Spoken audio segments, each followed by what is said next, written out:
Which I genuinely want to use this is the content I so you can probably make it simpler if you just said Hey Dad, can I give you a call back? I'm just heading into a... Meredith, honey, you might want to step out for a minute. essentially a list. Flight number 1, 10 rand. Dad? What's wrong? It's Grandma Peggy. She passed away last night. What? No. That can't. I just talked to her last week. I called her this morning like I always do, but she didn't answer. So I asked Sarah to check on her. When Sarah went over, she found that Grandma had passed away in her sleep. The doctor said she went peacefully. No pain. But she was fine. She sounded fine. I was going to visit next month after this project wrapped up. I was finally going to make it out there. I know, sweetheart. I know. I can't believe I wasn't there. She was all alone. She understood how busy you've been. She was always so proud of you. She was? More than you know. Listen, the funeral's on Saturday. Susan's already here helping with arrangements, and Linda's flying in tomorrow. Saturday.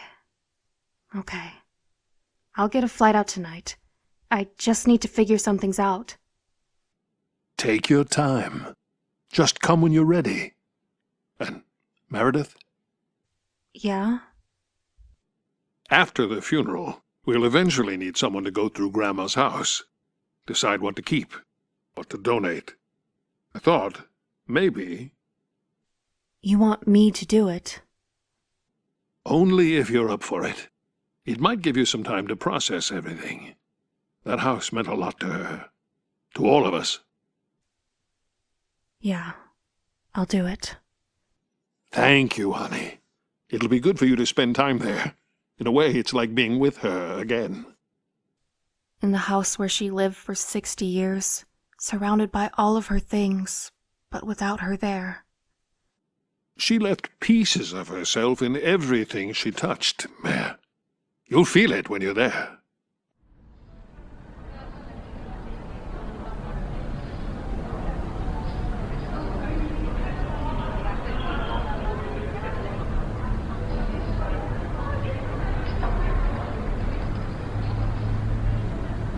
The funeral was quiet. We shared stories, shed tears, promised to keep her memory alive. And now, here I am.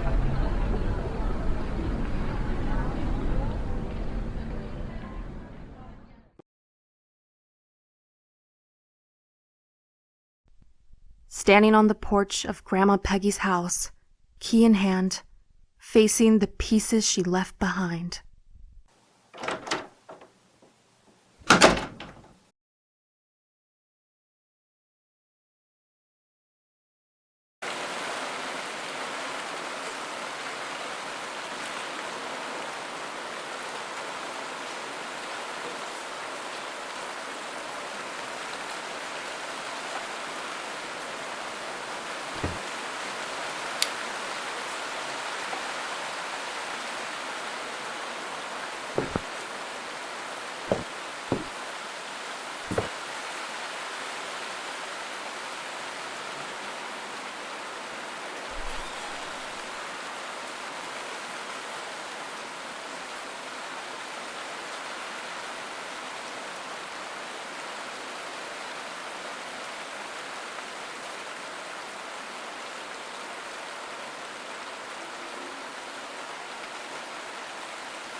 Great-grandmother raised 2 children alone while saving for the future. Grandmother always said her mother's strength was passed down to her.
Documents from when grandmother returned to the workplace after 10 years.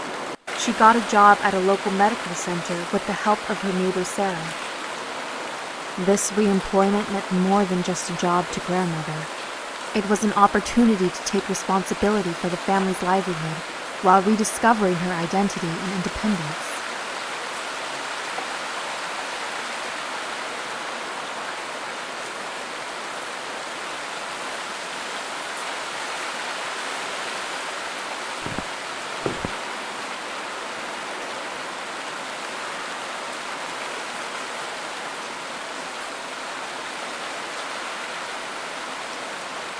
Grandfather's darkest period.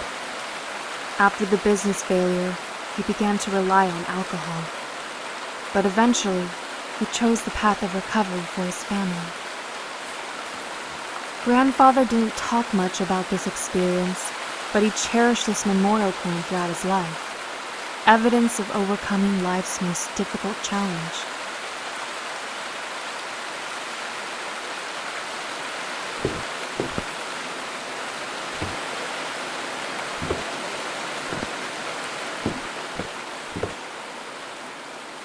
Grandmother and grandfather decided to receive counseling to save their marriage. It was quite a progressive choice at that time. Grandmother said this period was the most difficult but most growth-oriented time in their marriage. They learned that true relationships become stronger when overcoming difficulties together.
This photo was in great-grandfather's pocket when his ship was attacked during the war. Grandmother said this photo was like a talisman that brought him back home.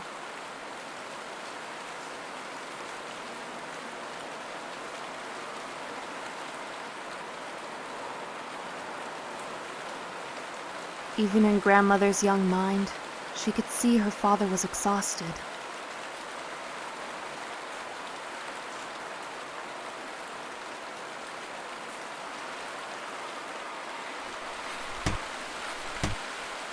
Great-grandfather James's military trunk. He served in the Pacific Front from 1943 to 1946. Grandma said that as a child, this trunk symbolized her father's absence.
College education, especially for a professional career, wasn't an easy choice for women at that time. But grandmother was determined to follow her path and succeeded in gaining her parents' support.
These are the official documents showing the start of Grandfather's Carter woodworking business.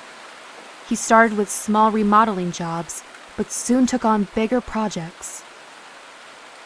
Grandfather's craftsmanship began to spread by word of mouth, and the business gradually grew. His motto, "Built for families, built to last," is still at the core of our family business today.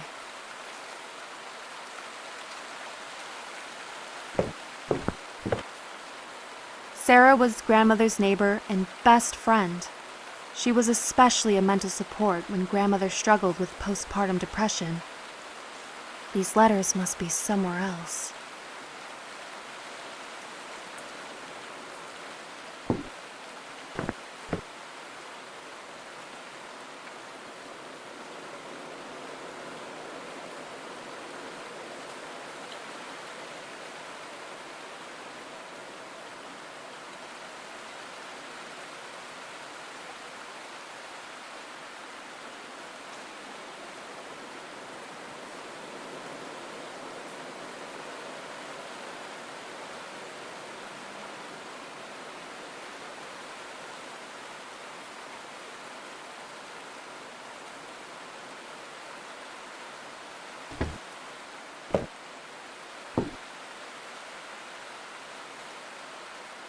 The small business Grandfather started has now become a company led by my father. Grandfather's philosophy of built for families, built to last, is still at the core of our family business.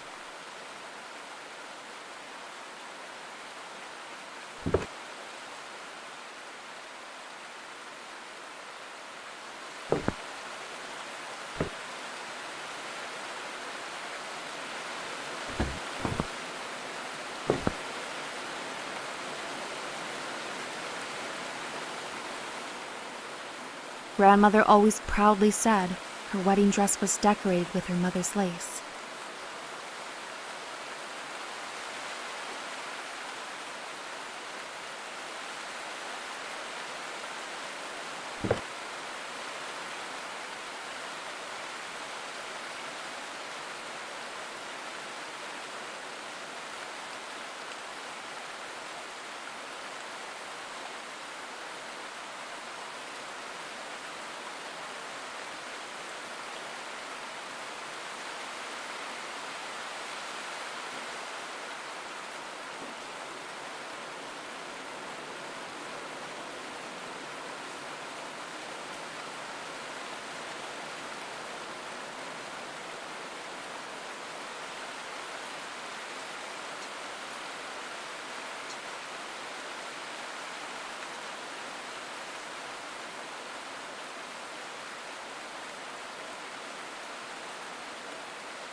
Grandmother's nursing degree diploma and first employment-related documents.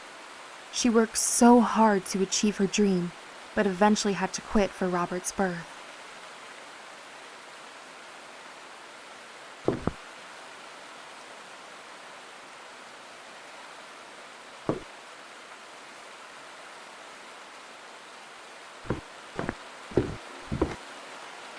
It says, "Our first meal."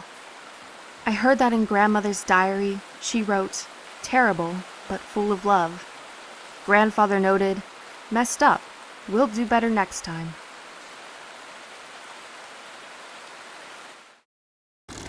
During nursing practice, a man who injured his hand at a construction site was brought to the emergency room. He didn't talk much, but his eyes looked honest. After the treatment, he looked at my name tag and asked, "I read Margaret, but does everyone call you Peggy?"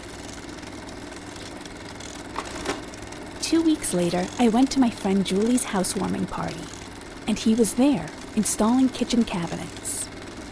William Carter. Everyone called him Bill. He was quiet, but really good with his hands. That evening, I accepted his first date request. I liked his honesty. On my nursing college graduation day, Bill gave me a small wooden box he had made. When I opened it, it was a special case for my nursing badge. "I'm proud of your achievement," he said. He didn't talk much, but that's how he expressed himself.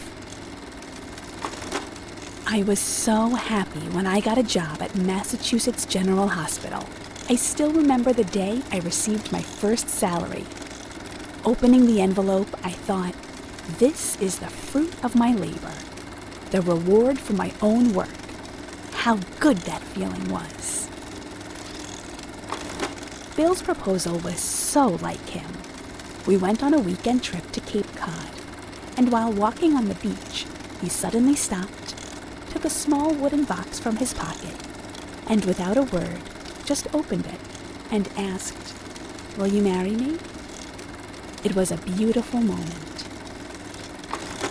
When I became pregnant with Robert, quitting the hospital was a difficult decision. But at that time, it was the expected thing to do. It felt like losing my identity as a nurse. But having a child was a new kind of adventure, and I thought it would be okay with Bill. After Robert was born, everything changed. I thought I should be overflowing with joy, but strangely, sadness washed over me. The feeling that you could reach out, but nothing would be there. Everything seemed to be in a fog. Every time the baby cried, my heart seemed to stop. I asked myself, why am I such an inadequate mother? Other women didn't seem to feel this way.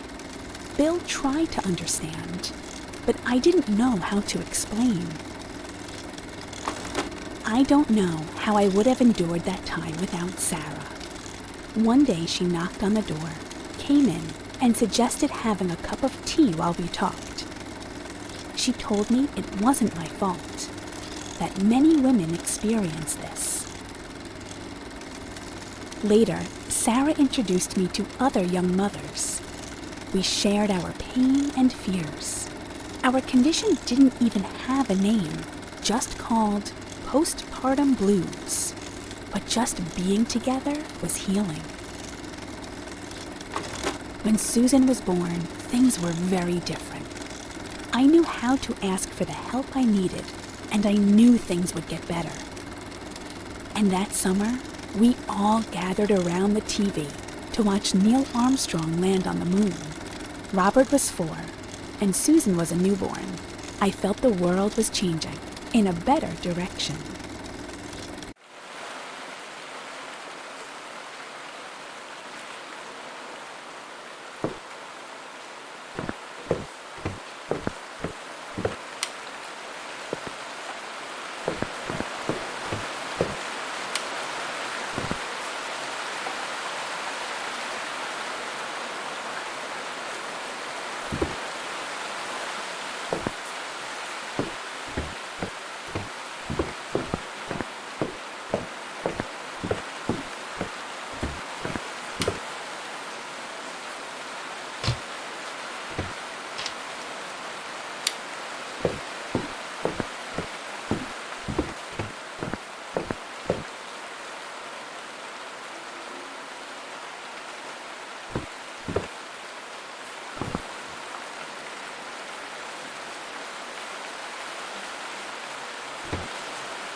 I need to organize her belongings before I go.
An iconic Cold War pamphlet.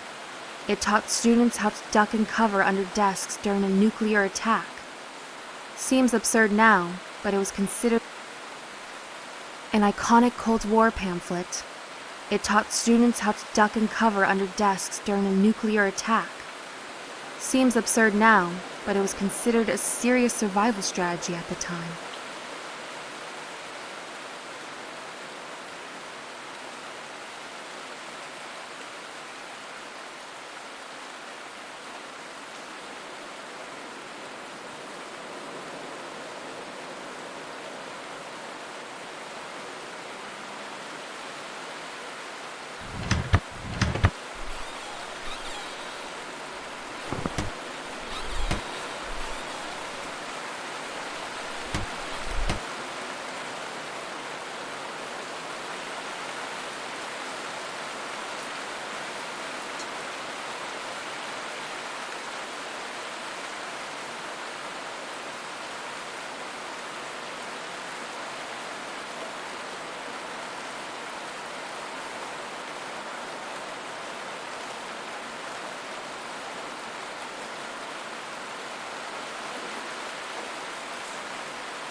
High school was confusing. On the surface, it seemed like a perfect era. Neat uniforms, polite behavior, but underneath lurked anxiety and constraints. We did nuclear attack drills at school, duck and cover, as if hiding under a desk could save us from an atomic bomb. Ironically, we never talked about our real fears. As upperclassmen, teachers began advising female students on appropriate career paths. Secretary, teacher, nurse. Of course, marriage was the ultimate goal. Mr. Smith told me, "Margaret, you ask too many questions. Men don't like women like that." One night, Dad had a particularly severe nightmare. His painful cries woke the whole family. Mom tried to calm him, but no one really knew how to help. Doctors just labeled it war neurosis. That night, I decided to become a nurse, not simply because it was a suitable job for women, but because I wanted to learn how to understand and truly help people in pain, especially those with invisible wounds, like my father. When filling out college applications, my parents were worried, especially my grandparents opposed, saying, "Why does a woman need so much education?" Dad didn't say anything. But one day, he came into my room and quietly said, "Do what you want. You can do it." When writing my nursing essay, I put everything in my heart that women can do valuable work outside the home, that nursing is not simply caregiving, but a field requiring professional knowledge and skills, and above all, about my personal calling. I'll never forget the day I received my acceptance letter. When I took that thick envelope from the mailbox, my heart felt like it would burst. I ran to Mom in the kitchen to show her. She was happy, but teary-eyed. She said, "I'm proud that you're my daughter." That summer was a time of change. We were always seeing a new world on TV. Civil rights movement, scientific advancements. The world was changing, and so was I. Before leaving school, I met with other girls who wanted to become nurses, and we all agreed this wasn't just a job, but a calling. As I prepared to leave for Boston in September, I felt this change wasn't just mine. Many women of our generation were seeking new possibilities. We didn't know it then, but we were becoming part of history.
Great-grandfather served in the Navy during World War II.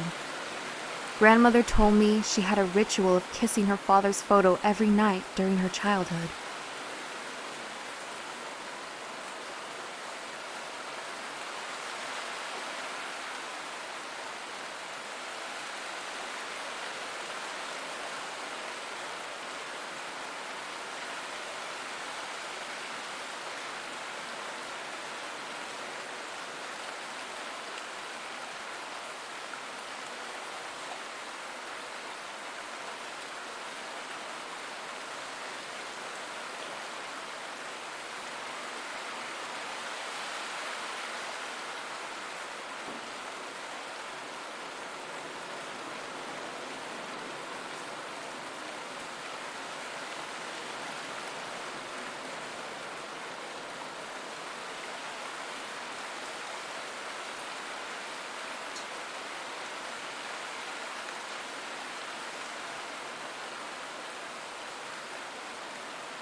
The 3 years Father was away at war felt like an eternity. Mom would show me Father's photo every night and say, "Give Daddy a kiss." We could buy groceries with ration cards. Mom saved everything. When socks got holes, she mended them, and she grew vegetables in her small victory garden. She always said, "There's something to be grateful for, even in difficult times." When we heard Father was coming home, Mom cleaned the house all night. We put on new clothes and went to the port. As soldiers got off the ship, at first I couldn't recognize Father. When he stood before us, he seemed strange. Thinner, skin tanned by the sun, a different look in his eyes. Mom ran and hugged him, but I hid behind her. 3 years is like a lifetime to a young child. Even back home, Father was different. He became quiet, startled by loud noises. He had nightmares at night. Once, he threw himself to the floor at the sound of thunder. Mom quickly sent me to my room. Father hardly spoke about the war, but one day, when I secretly opened his trunk, I found that scorched photo. When I dropped it in surprise, Father came in. He didn't get angry, but sat next to me and said, "This photo is the reason I came back alive, to return to you and Mom." For the first time, I saw Father cry. That's when I understood. His body had returned, but part of his mind was still in the war. As time passed, Father gradually got better. He started smiling again, joined family dinners, but he never fully returned to the person he was before. That's what war does. It changes people forever. Later, when I decided to become a nurse, I remembered that look in his eyes. I wanted to help wounded people, whether the wounds were visible or not.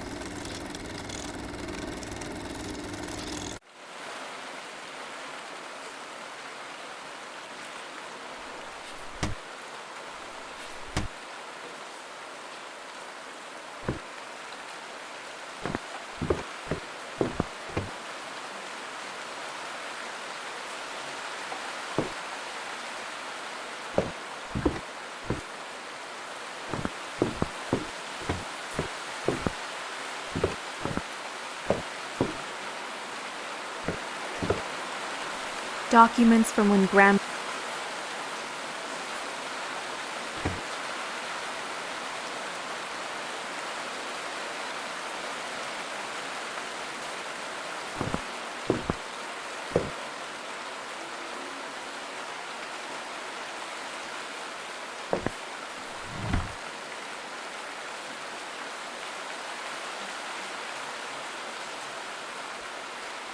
This is the original design for this very house we're in now. Grandfather designed and built it himself for the family. To Grandfather, this house wasn't just a building, but the realization of a dream. Creating a safe space for his family was his greatest pride.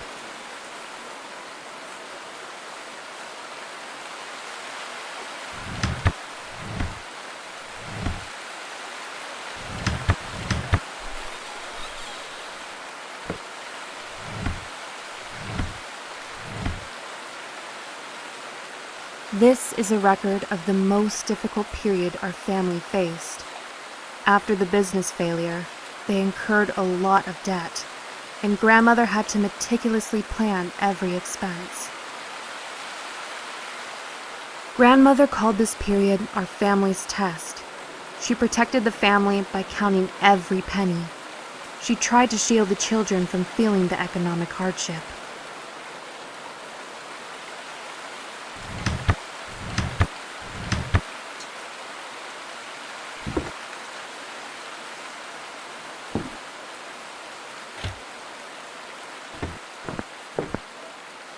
Grandmother and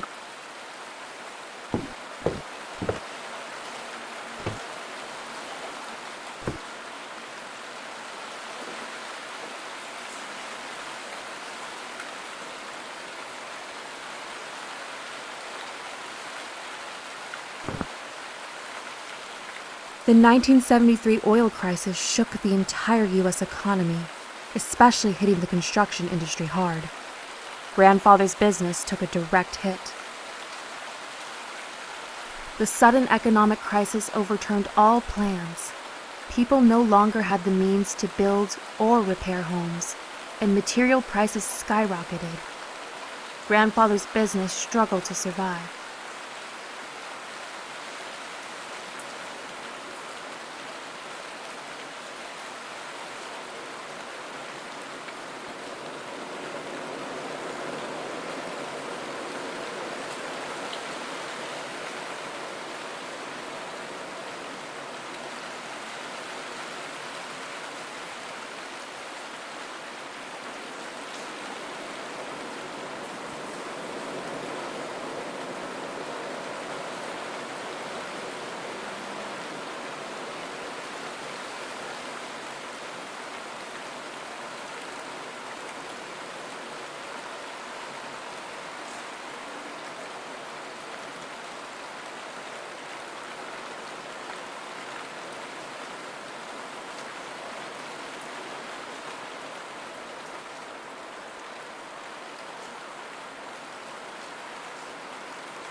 grandfather.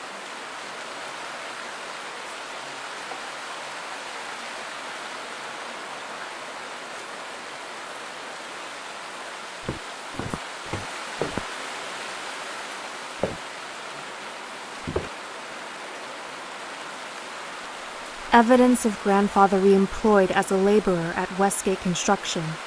It hurt his pride at first, but he accepted a new start for his family.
In 1973, everything started to fall apart. They called it an energy crisis. At first, it seemed like a distant story only heard on the news. Then one day, Bill came home early, his face pale. Material prices had risen nearly 50% overnight, he said. Customers began canceling contracts, and debts piled up. Bill would punch numbers into the calculator every night, trying to find a way out. But the situation worsened every month. In early 1975, Bill had to lay off his last employees. That night, I found him in the garage, holding a whiskey bottle. For the first time, I saw defeat in his eyes. "I'm sorry, Peggy. I've ruined everything," he said. The situation deteriorated quickly. Bill would come home late or not at all, smelling of alcohol. The distance between us grew larger.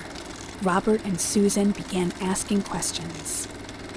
Why doesn't Dad come home for dinner? Every time I looked at the household accounts, my heart seemed to stop. Mortgage payments, food, school supplies. I was overwhelmed by how to manage it all. So I decided to start working again after 10 years. With Sarah's help, I found work at a local medical center. It was reception at first, but later I could use my nursing skills again. I still remember the joy and fear of receiving my first paycheck. Joy that I could support my family, and fear about what it would mean to Bill. A few weeks after I started working, I had a big fight with Bill. When he came home drunk, I said this can't continue, that he had to change, for the children's sake, if nothing else. That night, I mentioned separation for the first time. I saw fear in his eyes. Bill started seeing a counselor with the help of Sarah's husband, Eddie. He resisted at first, but gradually began to stop drinking. Family counseling was really difficult. We all had to learn new ways of speaking and listening. March 15th, 1977, was 1 year since Bill had completely quit drinking. He showed me the 1-year anniversary coin he received from AA, Alcoholics Anonymous. And he said, "Peggy, I couldn't have done this without you and the kids. Even on my worst days, knowing you were there made me want to get better." Bill got a job as a regular laborer. For someone who once ran his own business, it was a matter of great pride to work under someone else. But he went to work dutifully every day, to pay off debts and support our family. In the summer of 1978, we took a family vacation for the first time in a long while to Cape Cod Beach. Nothing special, just picnicking on the beach, riding the waves. But our smiles in that photo were real, like peace after a storm. That crisis made us stronger rather than breaking us. Bill and I learned a lot about each other and about ourselves.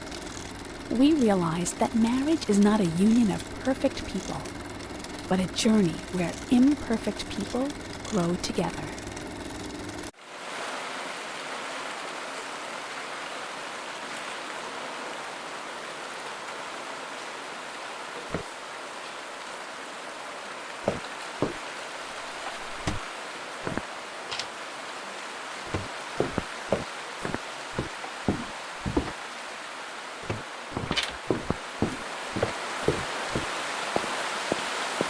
I need to organize her belongings before I go.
Break